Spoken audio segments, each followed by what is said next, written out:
रामकृष्ण हरी.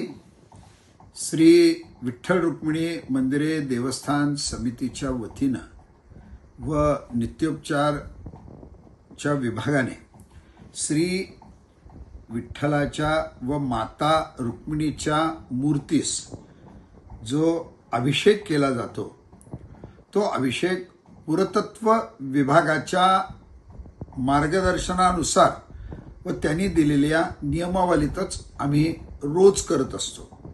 कारण प्रथम मूर्ती जतन व संवर्धन केली पाहिजे यासाठी मंदिरे समिती ही कटिबद्ध आहे. त्यासाठी श्री विठ्ठलांच्या पायावर आपण दूध, दही, मध, तूप आणि साखर आपण घालत असतो व सर्वांगावर आपण देवाला केशर पाणी आपण घालत असतो आणि कुठेही नियमाचा भंग होणार नाही याची मंदिरे समिती काळजी घेत असते. व अतिशय महत्त्वाचं म्हणजे काही भाविक आपणास गंगा, पवित्र अशी गंगा आणून देत असतात. पण गंगा आणून दिल्यानंतर त्या भाविकेच्या श्रद्धानुसार आपण ती गंगा घालत असतो. पण मंदिरे समितीला सकळही तीर्थे घडती एक वेळा, चंद्रभागा डोळा देखलिया.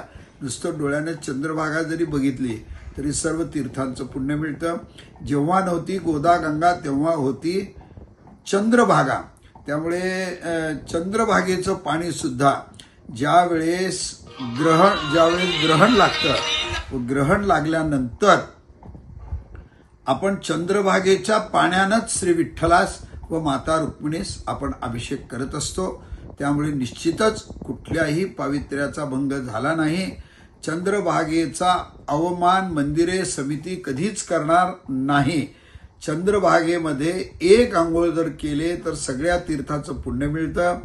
सगळे जगातले तीर्थ चंद्रभागेमध्ये सकळही तीर्थे येती माध्यान्हकाळी सगळे तीर्थ हे पंढरपूर क्षेत्री येतात. त्यामुळे माझी सर्व भाविकांच्या चरणी विनम्र अशी विनंती आहे की मंदिरे समितीच्या वतीनं कधीही कुणाचा अवमान करण्याचा प्रयत्न केला नाही, होणार नाही व कधीही करणार नाही याची आपण सगळ्या लोकांनी नोंद घ्यावी. रामकृष्ण हरी.